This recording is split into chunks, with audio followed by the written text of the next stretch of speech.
Safety in the workplace. Restaurants. Introduction to OSHA. It's the responsibility of every employer to do their best to train and educate employees in safety and health procedures, processes, and maintenance in the workplace, and to ensure that employees understand safety training. OSHA, the Occupational Safety and Health Administration, is an agency of the United States Department of Labor, created in 1971. Its strategy is to reduce workplace injuries, illnesses, and deaths, thereby enabling companies with good safety records to reduce their workers' compensation insurance premiums, medical expenses, and other expenses that revolve around getting injured employees back to work. Since its creation, occupational deaths in the United States have been cut by 62% and injuries by 42%. And the continual updating of laws that cover most private and some public sector employers and employees continues to assure safe and healthful working conditions by enforcing standards and by providing training, outreach, education, and assistance. What does OSHA do?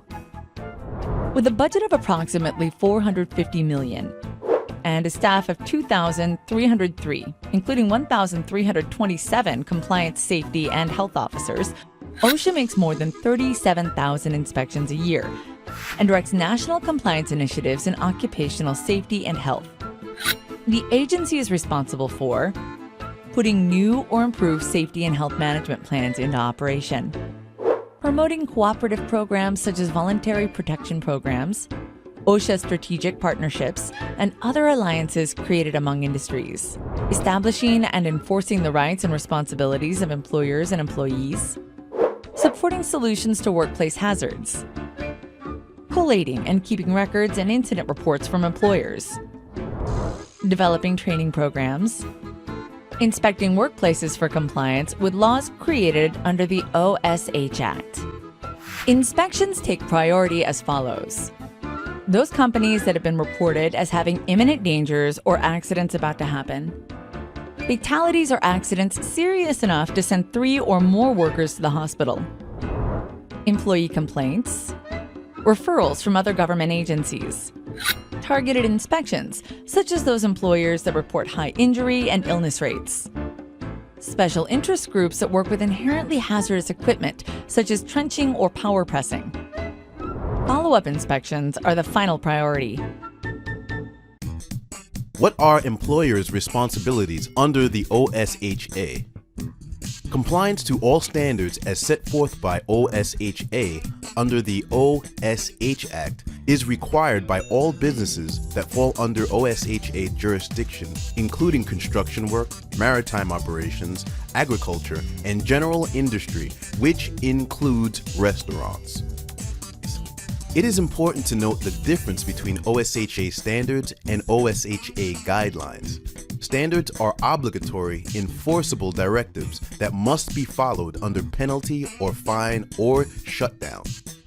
Administrators are responsible for training employees in a number of areas and must be well trained themselves to fulfill their training responsibilities. Administrators and designated employees should be able to develop safety programs or find a program specifically created for the restaurant industry. Investigate accidents and incidents. Keep records of accidents and incidents and report them to OSHA. Regularly review workplace machinery, equipment, materials, and ergonomic factors. Regularly inspect workplace conditions, walkways, and emergency paths, and regularly review job tasks in relation to risk. Provide safety data sheets, SDS, and PPE. Plan for emergencies. Address all issues concerning workplace health and safety and employee behavior and attitude. How should OSHA training be initiated? Studies have concluded that employees who are new to a particular trade have a higher rate of accidents and injuries than more experienced workers. Training is an essential part of every employer's safety program. It provides a solution to hazardous workplace practices and ignorance regarding use of equipment and materials, and should be taken seriously. Many of the OSHA standards require employers to train employees in safety in the workplace, and others require that limits be placed on certain jobs where employees must be certified, competent, or qualified with previous training in or outside of the workplace. The following steps will help in creating a training initiative that identifies training needs and assesses outcomes of training. Determine if training is needed. Identify training needs. Identify goals and objectives. Develop learning activities. Conduct training. Evaluate the effectiveness of the program. OSHA requires that employers make sure that employees comprehend the training given to them. Therefore, training must have established goals and objectives regarding what should be accomplished. An evaluation must be conducted to verify that employees understood the subjects presented or have acquired the desired skills or knowledge. If established goals and objectives are not achieved, the employer should revise the training program to make it more effective. 1. Determine if training is needed. The first step is to determine if a problem regarding workplace accidents and injuries can be solved by training. Training is necessary when there is a lack of knowledge of the work process, lack of familiarization with equipment, implements, and tools, or incorrect execution of a task. An employee's lack of motivation or lack of attention to the job may also be the result of inadequate training. Retraining may be required after an incident or accident. 2. Identify training needs. If revising an existing training program will not meet the learning needs of employees, designing a new training program is necessary. Knowing what your objective is will help hone the program to its specific intention and the needs of both the employer and employee. 3. Identify goals and objectives.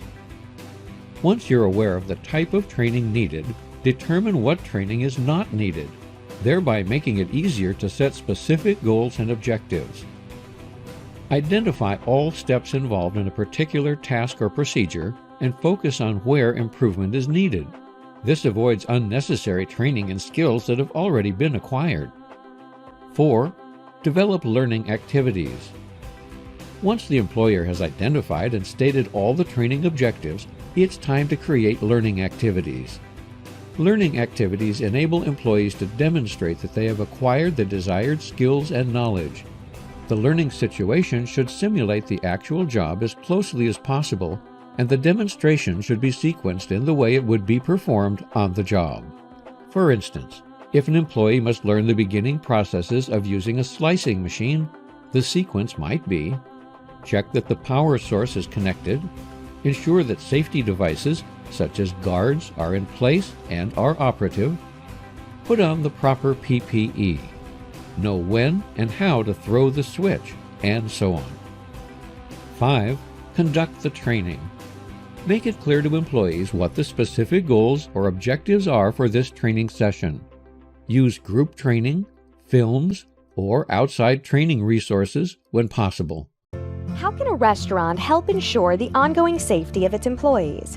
Accidents in the workplace happen all the time, even though there are many safety precautions and laws in place to help prevent or limit their number. When it comes to accidents in the workplace, human behavior, whether on the part of the employer or employee, remains the deciding factor in the law of probability. Proper training that includes posters, PowerPoints, live training, and videos is the first best defense against workplace injuries and incidents. It's equally important to have ongoing employee safety meetings and reevaluations of employee skills and knowledge. A thorough check of worksite conditions on an ongoing basis is also at the top of the list in preventing accident and injuries. Injuries are more likely to happen in workplaces that are compromised in some way. Most workplace accidents are the result of carelessness on the part of the employee or negligence on the part of the employer. Remember the following hazard areas commonly responsible for workplace incidents: slips, trips, and falls. Head injuries from falls as a result of a slip or trip are the #1 reason for workplace fatalities. Burns. Burns occur from hot grills, stoves, ovens, fryers, grease, or oil. Cuts and lacerations. These are caused by improper handling of knives and by machines that are without proper guards. Ergonomics. Unnatural or awkward postures such as bending, kneeling, lifting, squatting, reaching, lowering, and carrying. Bloodborne pathogens. Blood can transmit diseases and can travel through broken glass, improper cleaning, needle pricks from trash bags, careless bandaging, and even minor cuts. Chemical exposure.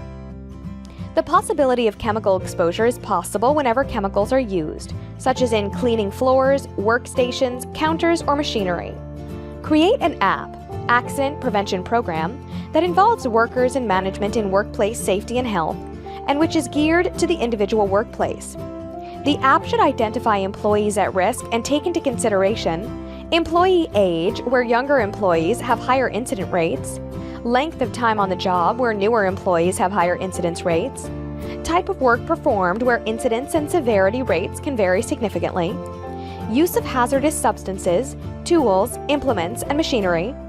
If frequent injuries are still occurring, it's a sign that training has been inadequate, safety rules are not being enforced, not all hazards have been addressed. What should you do if you need help with compliance? The length and complexity of OSHA standards may make it difficult to find all the references to training and compliance.